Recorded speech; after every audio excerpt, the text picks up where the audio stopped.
Catheter অত্যন্ত গুরুত্বপূর্ণ চিকিৎসা সামগ্রী।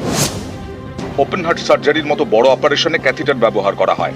রোগীর গলা বা কুঁচকি দিয়ে চ্যানেল করে ভেনাস লাইন ক্যাথিটার ঢুকিয়ে ওষুধ দেওয়া হয়। কলকাতা মেডিকেলে এই ক্যাথিটার নিয়েই জালিয়াতি।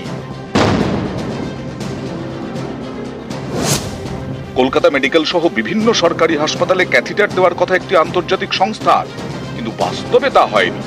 অভিযোগ মাসের পর মাস ধরে স্থানীয় সংস্থার ক্যাথিটার হাসপাতালগুলিতে সরবরাহ করা হয়েছে।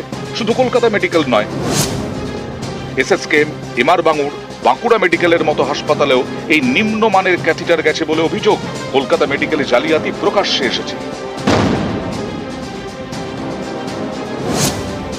আন্তর্জাতিক সংস্থা থেকে ভালো মানের ক্যাথিটার সরকারি হাসপাতালগুলিতে যাওয়ার কথা, কিন্তু সরবরাহ করা হয়েছে স্থানীয় সংস্থার নিম্নমানের ক্যাথিটার।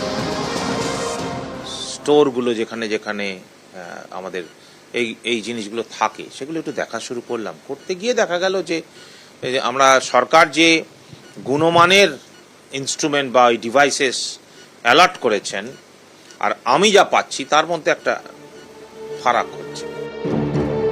নিম্নমানের ক্যাথিটার ব্যবহারের ফলে বেশ কয়েকজন রোগী অসুস্থ হয়ে পড়েন। প্রায় 6 মাস ধরে কলকাতা মেডিকেলে এরকম নিম্নমানের ক্যাথিটার সরবরাহ করা হয়েছে বলে অভিযোগ। চিকিৎসকদের একাংশের দাবি, কয়েক মাস ধরে অপারেশনের সময় রোগীর ধমনীতে ক্যাথিটার ঢোকাতে গিয়ে সমস্যা হয়েছে। কখনো ধমনীতে জট পাকিয়ে গেছে ক্যাথিটার, কখনো আবার রক্তক্ষরণ হয়েছে। রক্ত জমাট বেঁধে গিয়ে অনেক রোগীর অবস্থা আশঙ্কাজনক হয়েছে।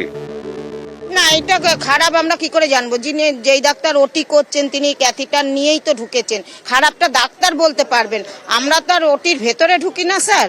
আমরা স্বাস্থ্য ভবনকে সব জানাই, তাতে এটা পাওয়া গেছে যে সত্যি সত্যি কিছু সংখ্যক এরকম যেগুলো তুলনায় নিম্নমানের সেন্ট্রাল ভেনাস লাইন আমার এখানে স্টোরে ঢুকেছে, কিছু কিছু তার ইউজও হয়েছে।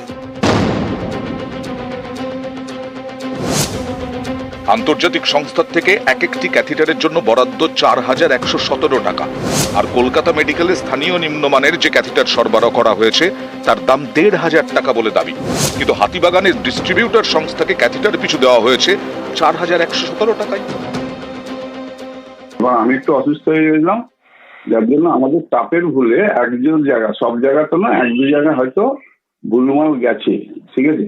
সেটা আমরা একেও বলেছি যে আমরা ওটা শর্ট আউট করে এটাকে রিকভার করার চেষ্টা করছি। ডিস্ট্রিবিউটর সংস্থার কর্ণধার যা বললেন তাতেও অনেকের উদ্বেগ বেড়ে গেছে। তার দাবি এই সব নিম্নমানের ক্যাথিটার খোলা বাজারে যাওয়ার কথা ছিল, অর্থাৎ আপনি খোলা বাজারে গিয়ে কিনলে হয়তো এরকম নিম্নমানের ক্যাথিটারই পেতাম। এতেই অনেকের প্রশ্ন, যে ক্যাথিটারের মান খারাপ সেটা বাজারে ছাড়া হয় কিভাবে?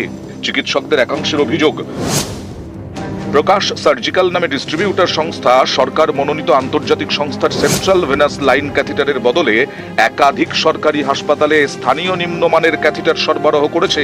অনেকেরই প্রশ্ন, তাহলে কি সর্ষের মধ্যেই ভূত? কারণ সরকারি হাসপাতালগুলিতে যারা এই নিম্নমানের ক্যাথিটার মাসের পর মাস নিয়েছেন তারা কেন প্রশ্ন তুললেন না? ক্যাথিটার মাসের পর মাস নেওয়া হয়নি, তাদের তরফেও বা কেন কেউ প্রশ্ন তুললেন না? তাহলে কি হাসপাতালের ইকুইপমেন্ট রিসিভিং বিভাগের কর্মীদের একাংশ এবং আন্তর্জাতিক সংস্থার স্থানীয় আধিকারিকদের একাংশ এই ক্যাথিটার জালিয়াতিতে জড়িত? এই নিয়ে তদন্ত শুরু হয়েছে। ক্যাথিটার জালিয়াতির তদন্তে 9 সদস্যের তদন্ত কমিটি তৈরি করেছে কলকাতা মেডিকেল। স্বাস্থ্য দপ্তর এই ঘটনার তদন্ত শুরু করেছে। নিউজ 18 বাংলা।